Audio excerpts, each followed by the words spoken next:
ಶಾಸಕರ ದಿಲ್ಲಿ ಟೂರ್ ಇತ್ತ ಸಂಕಷ್ಟದಲ್ಲಿ ಸಾರಥಿಗಳಿದ್ದಾರೆ. ರಾಜ್ಯದಲ್ಲಿ ಆಟೋ ಚಾಲಕರ ಪರಿಸ್ಥಿತಿ ಅಯೋಮಯ ಆಗಿದೆ. ಯಾವುದು ಕೂಡ ನಮ್ಮ ಶಾಸಕರಿಗೆ ಬೇಕಾಗಿಲ್ಲ. ಅತ್ತ ಶಾಸಕರು ದೆಹಲಿ ಪ್ರವಾಸ ಮಾಡ್ತಾ ಇದ್ದಾರೆ. ಇತ್ತ ಸಂಕಷ್ಟದಲ್ಲಿ ಸಾರಥಿಗಳಿದ್ದಾರೆ. ರಾಜ್ಯದಲ್ಲಿ ಆಟೋ ಚಾಲಕರ ಪರಿಸ್ಥಿತಿ ಅಯೋಮಯ. ರಾಜ್ಯದಲ್ಲಿ 80% ಖಾಸಗಿ ಬಂಕ್ಗಳು ಬಂದ್ ಆಗಿದ್ದಾವೆ. ಕೇವಲ 28 ಸರ್ಕಾರಿ ಬಂಕ್. ಲಕ್ಷಾಂತರ ಆಟೋಗಳ ಗತಿ ಏನ್ ಹಾಗಾದ್ರೆ? ಗ್ಯಾಸ್ಗಾಗಿ ಆಟೋಗಳ ಕಿಲೋಮೀಟರ್ ಉದ್ದದ ಕ್ಯೂ ಇದೆ. ಪೂರೈಕೆ ವ್ಯತ್ಯಯ ಆಗಿದೆ. ಪರದಾಟಕ್ಕೆ ಹೊಣೆ ಯಾರು ಹಾಗಾದ್ರೆ? ಒಬ್ಬರಿಗೆ ಕೇವಲ 6 ಲೀಟರ್ ಗ್ಯಾಸ್ ಇದು ಹೊಟ್ಟೆ ತುಂಬಿಸುತ್ತಾ?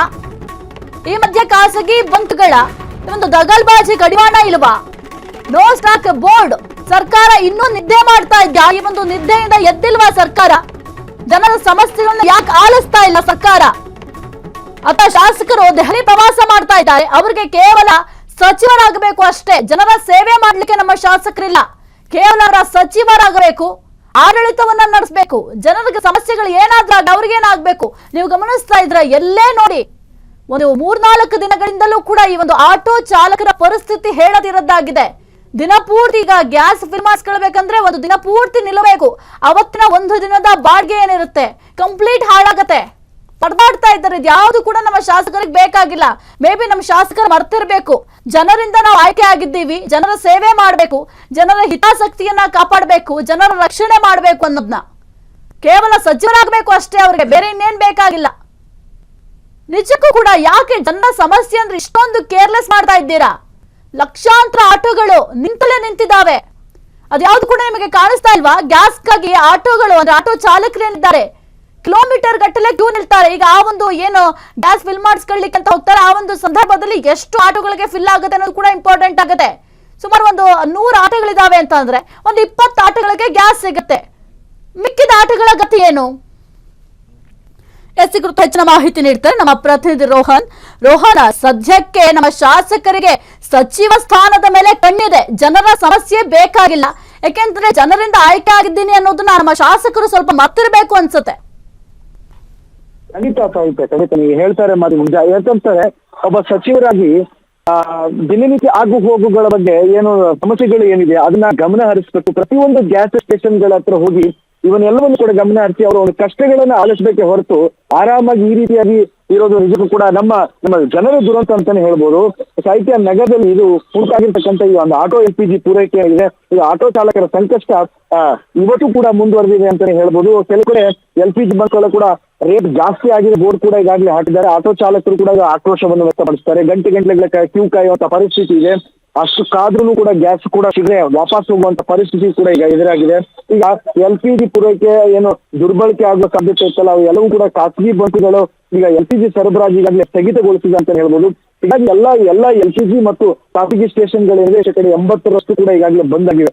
ಆದ್ರೆ ಸರ್ಕಾರಿ ಬಂಕ್ಗಳಲ್ಲಿ LPG ಮತ್ತು ಏನು ದಿನನಿತ್ಯ ಪೂರೈಕೆ ಆಗ್ತಾ ಇರೋದು ಆಟೋಗಳ ಸರತಿ ಸ್ಥಾನಗಳಲ್ಲಿ ನಿಲ್ಲುವಂತ ಪರಿಸ್ಥಿತಿ, ಈಗ ಗಂಟೆ ಕಾಯುವಂತ ಪರಿಸ್ಥಿತಿ ಕೂಡ ಈಗಾಗಲೇ ಎದುರಾಗಿದೆ. ಮೈಸೂರು ರೋಡ್ ಆಗಿರ್ಬೋದು, ವಿಜಯನಗರದ ಟೋಲ್ ಗೇಟ್ ಆಗಿರ್ಬೋದು, ಮತ್ತೆ ರಾಜಾಜಿನಗರ ಆಗಿರ್ಬೋದು, ಬಸವೇಶ್ವರ ನಗರ ಆಗಿರ್ಬೋದು, ನಾವು ರಿಯಾಲಿಟಿ ಚೆಕ್ ಕೂಡ ಮಾಡಿದ್ವಿ. ಅವರ ಅಳಲನ್ನು ನಾವು ಗಮನಿಸಿದಾಗ ನಿಜಕ್ಕೂ ಶಾಸಕರಿಗೂ ಯಾವುದೇ ರೀತಿಯಾದಂತ ಒಂದು ಪ್ರತಿಕ್ರಿಯೆ ಇಲ್ಲ, ಅವರಿಗೆ ಯಾವುದೇ ರೀತಿಯ ಪಾಸಿಟಿವ್ ಒಂದು ಉತ್ತರ ಇಲ್ಲ ಅನ್ನುವಂಥದ್ದು ನಿಜಕ್ಕೂ ನಮ್ಮ ಜನರ ದುರಂತ ಅಂತಾನೆ ಹೇಳ್ಬೋದು. ಸಾಹಿತ್ಯ ರೋಹನ್, ಈಗ ಯಾರಿಗೆ ಆಗಿರಬಹುದು, ಜನಸಾಮಾನ್ಯರಿಗೆ ಅಲ್ಲೇನೋ ಯುದ್ಧ ನಡೀತಾ ಇದೆ, ಯುದ್ಧ ನಡೆಯೋದ್ರಿಂದ ಇಲ್ಲಿ ಗ್ಯಾಸ್ ಸಮಸ್ಯೆ ಆಗಿದೆ ಅನ್ನೋ ಒಂದು ಬೇಜವಾಬ್ದಾರಿತನದ ಉತ್ತರ ಬೇಕಾಗಿಲ್ಲ. ಜನರ ಸಮಸ್ಯೆಯನ್ನ ಪರಿಹರಿಸಬೇಕಾಗಿದೆ. ಅಟ್ಲೀಸ್ಟ್ ಏನಾದ್ರೂ ಪರ್ಯಾಯ ವ್ಯವಸ್ಥೆಯನ್ನ ಮಾಡ್ಬೇಕಲ್ವಾ? ಈ ಒಂದು ಸಮಸ್ಯೆ ಸಾಲ್ವ್ ಆಗ್ಬೇಕು ಅಂತಂದ್ರೆ ನಮ್ಮ ಸರ್ಕಾರ ಗಾಢ ನಿದ್ರೆಯಲ್ಲಿದೆ ಅಂತ ಅನ್ನಿಸ್ತಾ ಇದೆ. ಹೌದು ಸಾಹಿತ್ಯ ಇದು ನಿಜ.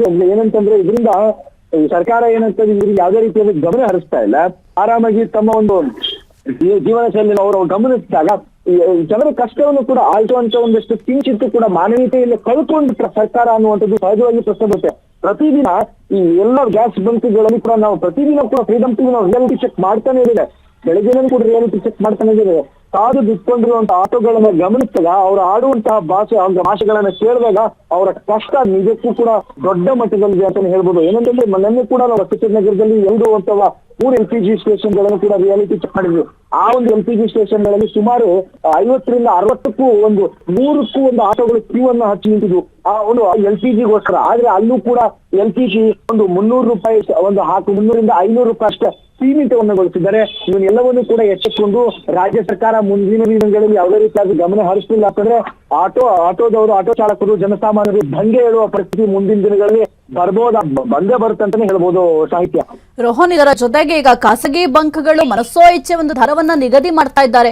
ಅವ್ರ ಮನಸ್ಸು ಬಂದಂಗೆ ರೇಟ್ ಕೇಳ್ತಾ ಇದ್ದಾರೆ. ಇದರಿಂದ ಆಟೋ ಚಾಲಕರು ಪರದಾಡ್ತಾ ಇದ್ದಾರೆ. ಅಟ್ಲೀಸ್ಟ್ ಸರ್ಕಾರ ಅವ್ರ ಕೈಲಿ ಏನೋ ಮಾಡ್ಲಿಕ್ಕೆ ಸಾಧ್ಯ ಆಗ್ಲಿಲ್ಲ ಅಂದ್ರೂ ಕೂಡ ಒಂದು ಎಚ್ಚರಿಕೆ ಕೊಡ್ಬೋದಲ್ಲ, ಏನಾದ್ರೂ ಬೇಕಾಬಿಟ್ಟಿಯಾಗಿ ನೀವು ದರವನ್ನ ನಿಗದಿ ಮಾಡಿದ್ರೆ ನಿಮ್ಮ ವಿರುದ್ಧ ಕಠಿಣ ಕ್ರಮ ಜರುಗಿಸ್ತೀವಿ ಅಥವಾ ದಂಡ ಹಾಕ್ತೀವಿ ಅಂತ ಹೇಳಿದ್ರೆ ಅಟ್ಲೀಸ್ಟ್ ಆಟೋ ಚಾಲಕರಿಗೆ ಆಗ್ತಾ ಇರುವ ಸಮಸ್ಯೆ ಆದ್ರೂ ಕಡಿಮೆ ಆಗತ್ತೆ.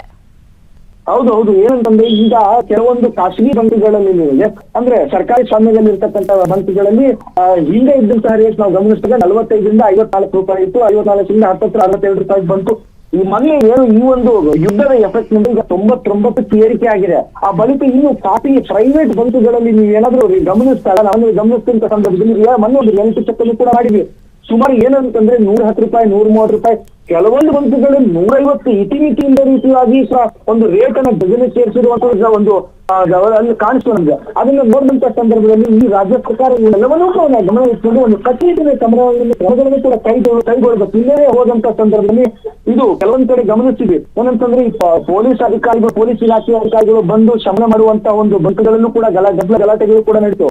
ಯಾಕಂತಂದ್ರೆ ಇದೇ ರೀತಿಯಾಗಿ ಮುಂದೆ ಹೋದ್ರೆ ಆಟೋ ಚಾಲಕರ ಸಂಕಷ್ಟ ಕೇಳೋರು ಯಾರು ಅಥವಾ ಖಾಸಗಿ ಬಂಕ್ಗಳ ದರ್ಬಾರ್ ಇನ್ನು ಮುಂದಿನ ಹೆಚ್ಚಿನ ರೀತಿಯಾಗಿ ಮುಂದುವರಿಯುತ್ತೆ ಅಂತ ಹೇಳ್ಬೋದು. ಯಾಕಂತಂದ್ರೆ ಈ ನಗರದಲ್ಲಿ ಇಂತಹ ಉಂಟಾಗಿರ್ತಕ್ಕಂಥ ಈ LPG ಪೂರೈಕೆಯನ್ನ ಇದನ್ನ ಒಂದು ಸಚಿವರು, ಒಂದು ದೊಡ್ಡ ಮಟ್ಟದಲ್ಲಿ ಇರುವಂತಹ ಸಚಿವರುಗಳು ಇವರೆಲ್ಲ ಕುತ್ಕೊಂಡು ಶಮನಗೊಳಿಸಬೇಕು, ಒಂದು ಮೀಟಿಂಗ್ ಗಳನ್ನ ಮಾಡ್ಬೇಕಾದಂತಹ ಒಂದು ಅನಿವಾರ್ಯ ಅಗತ್ಯತೆ ಇದೆ. ಇವರೆಲ್ಲವನ್ನು ಗಮನದಲ್ಲಿಟ್ಕೊಂಡು ಸಚಿವರು ಏನಾದ್ರು ಇದಕ್ಕೆ ಬಗೆಹರಿಸದೇ ಇದ್ದ ದಿನಗಳಲ್ಲಿ ಆಟೋದವರು ಮತ್ತು ಜನಸಾಮಾನ್ಯರ ಜೀವ ನಿಜಕ್ಕೂ ಕೂಡ ಅಸ್ತವ್ಯಸ್ತ ಆಗೋದು ಗ್ಯಾರಂಟಿ ಅಂತ ಹೇಳ್ಬೋದು. LPG ಪೂರೈಕೆ ಇದು ಎಲ್ಲ ಕಡೆ ಸಾಕಷ್ಟು ಒಂದು ಖಾಸಗಿ ಬಂಕ್ಗಳಲ್ಲೂ ಕೂಡ ದುರ್ಬಳಕೆ ಆಗೋದು ನಿಲ್ಲೋದೇ ಇಲ್ಲ ಅಂತ ಹೇಳ್ಬೋದು ಸಾಹಿತ್ಯ. ಓಕೆ, ಥ್ಯಾಂಕ್ ಯು ರೋಹನ್ ನಿಮ್ಮೆಲ್ಲ ಮಾಹಿತಿಗಾಗಿ. ಕ್ಷಣ ಕ್ಷಣದ ಸುದ್ದಿಗಳಿಗಾಗಿ ಫ್ರೀಡಂ ಟಿವಿ ಸಬ್ಸ್ಕ್ರೈಬ್ ಮಾಡಿ, ಲೈಕ್ ಮಾಡಿ ಹಾಗೂ ಫಾಲೋ ಮಾಡಿ. ಹೊಸ ಸುದ್ದಿಗಳ ನೋಟಿಫಿಕೇಶನ್ಗಾಗಿ ಬೆಲ್ ಐಕಾನ್ ಮೇಲೆ ಕ್ಲಿಕ್ ಮಾಡಿ.